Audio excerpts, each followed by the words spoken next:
नमस्कार मित्रों, मुख्य परीक्षा उत्तर लेखन कार्यक्रम में आप सभी का स्वागत है। आज एक महत्वपूर्ण प्रश्न का विश्लेषण करने वाले हैं कि उसके उत्तर फॉर्मेट में हमें क्या क्या सम्मिलित करना चाहिए। और प्रश्न की बात करें तो 64वीं बीपीएससी का जो मुख्य परीक्षा हुआ था 2019 में, वहां पूछा गया ये प्रश्न है। सबसे पहले प्रश्न की प्रकृति को समझते हैं, उसके बाद इसमें क्या क्या सम्मिलित होना चाहिए उस पर हम चर्चा करेंगे। प्रश्न है, चंपारण सत्याग्रह स्वाधीनता संघर्ष का एक निर्णायक मोड़ था। प्रश्न को थोड़ा गौर से देखेंगे तो आपको दिखाई दे रहा होगा ये इन्वर्टेड कमा में लिखा हुआ है, यानी कि ये एक स्टेटमेंट दिया गया है आपको। इसी स्टेटमेंट को क्या करना है, स्पष्ट कर देना है, बाकी अन्य चीजें इसमें सम्मिलित नहीं करनी। क्या है? चंपारण सत्याग्रह स्वाधीनता संघर्ष का एक निर्णायक मोड़ था, यही स्पष्ट करना है। तो जहां भी निर्णायक मोड़ की बात करें तो सबसे पहले मोड़, अगर साधारण भाषा में मोड़ की बात करें तो दो रास्ते, जहां से अगर पहले क्या कंडीशन था और आज क्या कंडीशन है, इसके बीच में जो चीज है उसी को यहाँ पर स्पष्ट करना है। तो निर्णायक मोड़ की बात करें तो यहाँ पर जो सफलता मिली और पीछे जितने भी विद्रोह हुए, विद्रोह तो बहुत पहले से ही हो रहे थे। हमने पिछली क्लास में जो भी यहाँ पर बीपीएससी से संबंधित जितनी स्पेशल क्लासेस सब में मैंने बताया है कि अंग्रेज आके यहाँ पर अपना शासन स्थापित करते हैं, उसके बाद यहाँ पर अन्य प्रकार की नीतियां लाते हैं। परिणामतः क्या होता है, यहाँ के जितने भी लोग हैं सभी लोगों के मन में इन नीतियों के विरुद्ध क्या होती है, भावना जागृत होती है, जो अंततः विद्रोह के रूप में दिखाई पड़ता है। और उन्हीं विद्रोहों में देखें तो पहले जितने भी विद्रोह हुए वो मुख्यतः सफल नहीं हुए, लेकिन गांधी जी के नेतृत्व में प्रारंभ किया गया ये पहला ऐसा सत्याग्रह था जो यहाँ पर सफल रहा। और इससे देखें तो बहुत सारे लोग गांधी जी से प्रभावित हुए। और जो ये विद्रोह छोटे छोटे स्तर पर दिखाई पड़ता था, एक पूरे भारतीय स्तर पर जो दिखाई नहीं पड़ता था, इस आंदोलन के ये जो सत्याग्रह था, इसके सफलता के बाद ही बड़े स्तर पर लोगों में एकता की भावना जागरूक हुई। तो इस प्रकार से हम कह सकते हैं कि ये जो चंपारण सत्याग्रह था ये स्वाधीनता संघर्ष का एक निर्णायक मोड़ था। इतना चीजें हमें यहाँ पर लिखना है। इंट्रोडक्शन में आप चाहे तो ये भी डाल सकते हैं, नहीं तो इंट्रोडक्शन में और क्या डाल सकते हैं, यहाँ पर बात करें तो सबसे पहले इंट्रोडक्शन देखिएगा। इसमें सबसे पहले तो हम स्थान को डाल सकते हैं कि बिहार का जो चंपारण क्षेत्र था वहां पर प्रारंभ किया गया। उसके बाद थोड़ा सा यहीं पे बता देंगे कि इसके द्वारा गांधी जी के नेतृत्व में 1917 में प्रारंभ किया गया, जिसका मुख्य कारण क्या था, कृषकों का शोषण यहाँ पर हो रहा था तीन कठिया प्रणाली के द्वारा। ये मुख्य कारक के रूप में है। मुख्य कारक क्या था, तीन कठिया प्रणाली, लेकिन इसके अलावे अन्य कारक भी थे, उसको भी थोड़ा हम सम्मिलित यहाँ पर कर सकते हैं। जैसे कि यहाँ पर अनेक प्रकार के कर का बोझ लादा गया था, जो भी यहाँ के लोग थे, जिसमें हमने बात कर ली है। पिछला वीडियो जाकर आप एक बार जरूर देखिएगा, उसमें मैंने चंपारण सत्याग्रह को पूरे डिटेल में बताया है। जैसे अन्य में हम देखें कि अनेक प्रकार के यहाँ पर लोगों पर कर का बोझ लदा हुआ था। जैसे यहाँ पर पैन खर्च था, है ना, पैन खर्च था, सलामी था, बपही था, बांध बेहरी, बेट माफी, मड़मन, सगोड़ा, कोलुआ मन, चुलिया मन, बेचाई, उसके बाद हावही, हथियाही, मतलब ऐसे देखिए तो बहुत सारे यहाँ पर क्या थे, कर थे। और इन कर के बोझों से यहाँ के किसान और किसान के साथ साथ जो अन्य लोग थे सभी के सभी दबे हुए थे। परिणामतः यहाँ पर पहले भी विद्रोह हो चुका था, है ना, पहले भी विद्रोह हो चुका था, लेकिन उसका दमन कर दिया गया था। अंततः जब यहाँ पर गांधी जी 1915 में भारत आए, भारत से पहले वो अफ्रीका में बहुत सारी चीजों में सफल हो चुके थे, इसलिए जब भारत में आए तो भारत में आने से लोगों में क्या हुआ, एक मतलब ऐसा उनके अंदर लगा कि ये व्यक्ति जो है अगर ये नेतृत्व कर दे, जैसे अफ्रीका में उन्होंने किया है वैसे ही भारत में भी कर दे तो भारत को स्वाधीन बनाया जा सकता है। तो इंट्रोडक्शन के रूप में ये सारी चीजें आप डाल सकते हैं। चंपारण सत्याग्रह के बारे में बता दीजिए, गांधी जी के द्वारा प्रारंभ किया गया, कब, 1917 में। इसका मुख्य कारण क्या था, कृषकों का शोषण, है ना, नील खेती के माध्यम से, यानी कि नील की खेती करवाई जाती थी। 20 कट्ठे में 3 कट्ठा नील मतलब अनिवार्य रूप से उपजाना होता था। और ये लागू कब किया गया, 1867 ईस्वी में। ये सारी चीजें यहाँ पर बता सकते हैं इंट्रोडक्शन के रूप में।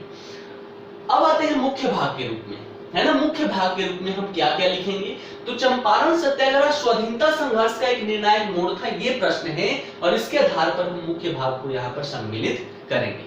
तो मुख्य भाग पर यहाँ पर क्या हमें साबित करना है, स्पष्ट क्या करना है कि निर्णायक मोड़ था। तो मोड़ बताने से पहले ये जो सत्याग्रह प्रारंभ हुआ इससे पहले क्या स्थिति थी उसको थोड़ा सा बता देंगे। जैसे कि प्रारंभिक स्थिति को हम बताएंगे कि अंग्रेजों की नीतियों के विरुद्ध यहाँ पर बहुत सारी विद्रोह प्रारंभ हो चुकी थी। जैसे यहाँ पर अनेक विद्रोह हुए, लेकिन ये जो विद्रोह थे ये सफल नहीं हुए और अंततः कहीं ना कहीं इसको दबा दिया गया। जो उसका मुख्य उद्देश्य था और मुख्य उद्देश्य की पूर्ति नहीं हुई। यहाँ पर कुछ एग्जाम्पल भी हम बता सकते हैं, जैसे तमाड़ विद्रोह था, चेरो विद्रोह था, हो विद्रोह, कोल विद्रोह, भूमिज विद्रोह, संथाल विद्रोह, टाना भगत, है ना, नोनिया विद्रोह, वहाबी आंदोलन था, बिरसा मुंडा आंदोलन था। इन सबको एग्जाम्पल के रूप में हम दे सकते हैं और पहले भाग के रूप में हम प्रारंभिक स्थिति को बता देंगे कि प्रारंभिक स्थिति में क्या क्या हुई। उसके बाद हम आएंगे किस पर, चंपारण सत्याग्रह के ऊपर, और चंपारण सत्याग्रह में क्या क्या बताएंगे जो इससे संबंधित है। इसको ज्यादा डिटेल में नहीं बताना। तीसरे भाग में हम यहाँ पर लिखेंगे क्या, तीसरे भाग में लिखेंगे जो प्रश्न के रूप में क्या पूछा है, निर्णायक मोड़ था, इसको स्पष्ट करना है। तो इसको थोड़ा सा शॉर्ट में हम बताएंगे। क्या बताएंगे, हमने पिछले वीडियो में पूरा डिटेल में देखा है तो यहाँ पर डिटेल में नहीं जाएंगे। जैसे यहाँ पर जो भी ये सारी चीजें यहाँ पर चल रही थी, शोषण की नीति यहाँ पर जो चल रही थी, इससे क्या हुआ था कि सभी कृषक जो थे यहाँ पर, है ना, कृषक थे, इन क्षेत्रों में जितने भी लोग थे सबकी दयनीय स्थिति थी और ऐसी दयनीय स्थिति से उबरने हेतु अनेक बार प्रयास किया गया। जैसे कि यहाँ पर महेश नारायण जी थे, है ना, महेश नारायण जी के द्वारा बिहारी समाचार पत्र के माध्यम से क्या किया गया, सरकार का ध्यान आकर्षित करने का प्रयास किया गया, लेकिन अंततः इसमें सफलता नहीं मिली, है ना। तो जब ऐसी स्थिति में भी सफलता नहीं मिली, इससे कोई लाभ नहीं हुआ, तो राजकुमार शुक्ल जी के द्वारा, जो कि बिहार के कृषक नेता थे, इन्होंने क्या सोचा कि ये जो समस्या है, किसानों की ये जो समस्या है, ये कांग्रेस के सामने और गांधी जी के सामने प्रस्तुत करना चाहिए। और उन्होंने निर्णय लिया कि ये जो समस्या है वो गांधी जी के समक्ष, कांग्रेस के समक्ष हम प्रस्तुत करेंगे। इसी संदर्भ में गांधी जी से मुलाकात करने हेतु तो वो साबरमती जो उनका आश्रम था वहां पर पहुंचे, परंतु यहां पर उनकी मुलाकात गांधी जी से नहीं हुई। और दिसंबर 1916 में जो लखनऊ कांग्रेस हुआ था, है ना, लखनऊ कांग्रेस का जो अधिवेशन हुआ था 31वां, वहां पर राजकुमार शुक्ल गांधी जी से मिलते हैं और गांधी जी के समक्ष अपनी समस्या प्रस्तुत करते हैं। और समस्या प्रस्तुत करने के साथ ही उनको चंपारण में आने का आमंत्रण दिया कि आप चंपारण आइए और यहाँ पर जो किसानों की बदहाली है ना, किसानों की जो समस्या है, इस समस्या से आप निदान कीजिए। गांधी जी यहाँ पर इनके प्रस्ताव को मानते हैं और वो 9 अप्रैल 1917 ईस्वी को कहां, पटना पहुंचते हैं, किसके साथ, राजकुमार शुक्ल के साथ। उसके पश्चात 11 अप्रैल 1917 को मुजफ्फरपुर पहुंचते हैं और वहां से ये कहां पहुंचने की बात कर रहे थे, यहां से ये चंपारण जाने के लिए बात कर रहे थे, लेकिन जेएम विल्सन और चंपारण के जो मजिस्ट्रेट हैं उन्होंने गांधी जी को मुजफ्फरपुर से चंपारण जाने के लिए रोक लगा दिया, है ना, और वहां पर 144 की धारा लगा दी।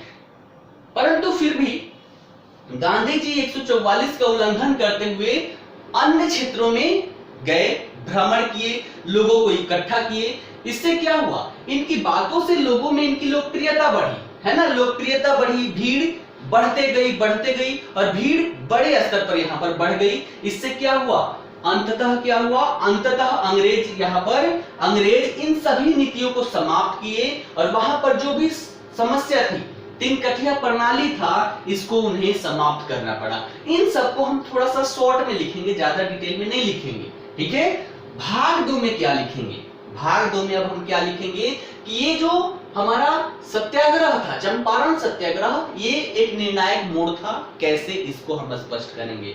जैसे यहाँ पर हम डाल सकते हैं, है ना, 1915 में गांधी जी भारत आए और भारत इनके आगमन के साथ ही उनके द्वारा किया गया यह प्रथम सत्याग्रह था, है ना, प्रथम सत्याग्रह था जो सफल रहा, है ना।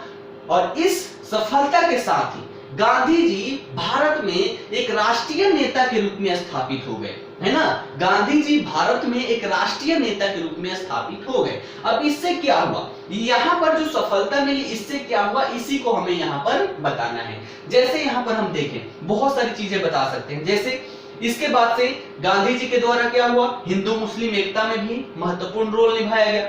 अहिंसा एवं सत्याग्रह को हथियार इनके द्वारा बना लिया गया और इसके माध्यम से क्या हुआ, बहुत सारे आंदोलन किए गए और सफलता भी मिली। भारतीय जन आंदोलन जो यहाँ पर हो रहे थे उनको एक नेतृत्वकर्ता की आवश्यकता थी, नेतृत्व प्रदान करने वाले व्यक्ति की आवश्यकता थी, उसकी भी पूर्ति इसके माध्यम से हो गई।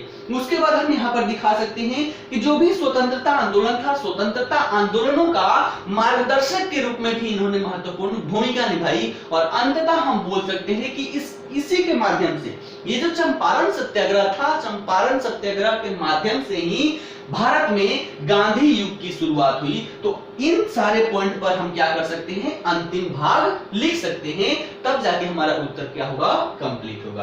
तो हिंदू मुस्लिम एकता जब हम बताएंगे कि इनके द्वारा जब ये राष्ट्रीय नेता के रूप में स्थापित हुए तो बड़े स्तर पर लोगों में इनकी लोकप्रियता बढ़ी और परिणामतः लोग इनका अनुसरण करने लगे, लोग इनसे जुड़ने लगे और उसका फायदा क्या हुआ कि ये जब राष्ट्रीय नेता के रूप में यहाँ पर उभर के सामने आए तो इन्होंने सबसे पहले तो यहाँ पर हिंदू मुस्लिम एकता पर बल दिया। अंग्रेज क्या करते थे, फूट डालो और राज करो की नीति अपनाते थे, लेकिन इनके द्वारा हिंदू मुस्लिम एकता की बात की गई और खिलाफत आंदोलन के माध्यम से हिंदू और मुस्लिम दोनों को ही एक मंच पर लाने का प्रयास किया गया।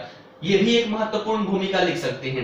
उसके बाद यहाँ जो अहिंसा एवं सत्याग्रह को इन्होंने हथियार बनाया, इसके माध्यम से है ना, इसी के आधार पर अनेकों इनके द्वारा सत्याग्रह किए गए, आंदोलन किए गए और उसमें भी सफलता अंततः मिली। जैसे असहयोग आंदोलन एग्जाम्पल भी देते हुए जाना है, असहयोग आंदोलन, सविनय अवज्ञा आंदोलन, नमक सत्याग्रह, व्यक्तिगत सत्याग्रह, इन सभी के आधार पर है ना, ये जो पहला इनका सफल यहाँ पर सत्याग्रह था, इन सभी के आधार पर अन्य आंदोलन और सत्याग्रह भी किए गए और इनमें भी इन्हें सफलता मिली। उसके बाद अगली चीज हम यहाँ पर बता सकते हैं कि भारतीय जो जन आंदोलन था उसमें एक नेतृत्वकर्ता की भूमिका चाहिए थी, है ना, क्योंकि इससे पहले नेतृत्वकर्ता की भूमिका ना होने की वजह से विद्रोह जो होते थे वो क्षेत्रीय स्तर पर ही होते थे, राष्ट्रीय स्तर पर नहीं होता था। तो यहाँ पर ये क्या हुआ, यहाँ पर जो नेतृत्वकर्ता की कमी थी उसकी भी पूर्ति हुई, अनेक लोग इनसे आकर जुड़े। जैसे एग्जांपल में देखें तो डॉक्टर राजेंद्र प्रसाद इनसे जुड़े, है ना, जेबी कृपलानी जुड़े। उसके बाद देखें तो जनता के रूप में जो निम्न वर्ग था वो भी इनसे जुड़ा, मध्यम वर्ग भी इनसे जुड़ा। तो इन सभी लोगों को ये जोड़ने में क्या हुए, सफल हुए, जो अंततः क्या हुआ, अंततः निर्णायक मोड़ के रूप में साबित हुआ। उसके बाद अगला हम यहाँ पर लिख सकते हैं, स्वतंत्रता आंदोलन में मार्गदर्शक के रूप में इन्होंने महत्वपूर्ण भूमिका निभाई। चाहे वो भारत छोड़ो आंदोलन हो, किसान आंदोलन हो, किसान आंदोलनों में भी प्रेरणा और उत्साह भरने में इन्होंने महत्वपूर्ण भूमिका निभाई। जब सविनय अवज्ञा आंदोलन 1930 में प्रारंभ किया गया, उससे क्या हुआ, किसान आंदोलन जो शिथिल पड़ गया था, इसमें एक नया उत्साह, नया ऊर्जा इसमें देखने को मिली और ये भी महत्वपूर्ण भूमिका निभाई। मजदूर आंदोलन हो गया, है ना, मजदूर आंदोलन जो हुआ था 1925 में गांधी जी के आह्वान पर ही जो मजदूरों ने हड़ताल कर रखी थी 1925 में हड़ताल तोड़ी थी। तो यहाँ पर देखें तो एक महत्वपूर्ण नेता के रूप में ये उभर चुके थे और इसी के परिणामतः देखें तो हम बोल सकते हैं कि निर्णायक मोड़ था।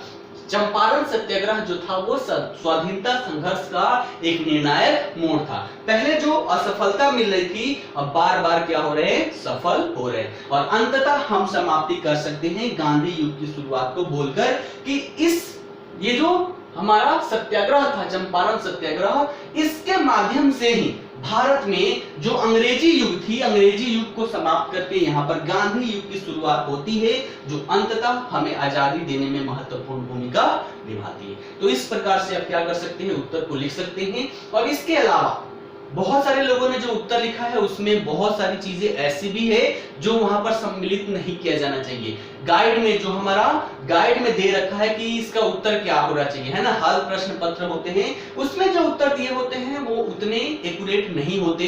अगर आप वैसा उत्तर लिखते हैं तो आपको नंबर ना के बराबर मिलेगा, बहुत ही कम नंबर मिलेगा और सिलेक्शन आपका रुक जाएगा। तो जो भी उत्तर लिखना है अपने भाषा में लिखने का प्रयास करें, ना कि कहीं से छापने का प्रयास करें, ठीक है। तो इसके आधार पर एक बार फिर से आप लोग उत्तर को लिखिएगा, है ना। उत्तर को लिखिए, एक नहीं 2-3 बार लिखने का प्रयास कीजिए, ताकि बार बार लिखने से एक तो इसकी जितने भी फैक्चुअल चीजें हैं वो याद हो जाएगी और प्रैक्टिस भी होगा। पहली बार लिखेंगे जो गलती होगी, अगली बार में वो गलती आप सुधारने में सफल हो पाएंगे। ठीक है, तो चलिए आज के लिए इतना ही, फिर मिलते हैं अगली क्लास के साथ। धन्यवाद।